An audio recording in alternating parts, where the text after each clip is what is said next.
આખરે જિલ્લાનું શિક્ષણ વિભાગ સફાળું જાગ્યું. બનાસકાંઠા જિલ્લામાં 4 વર્ષથી ગેરહાજર 33 શિક્ષકો બરતરફ.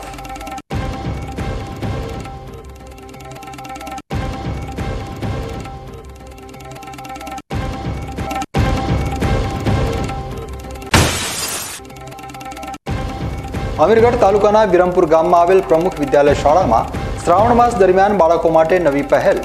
શાળામાં જ કરે છે શિવલિંગની પૂજા અર્ચના.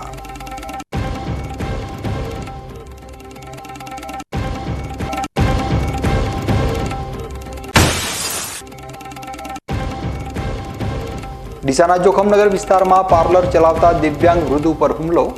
એક શખ્સ સહિત 3 મહિલા સામે નોંધાઈ ફરિયાદ.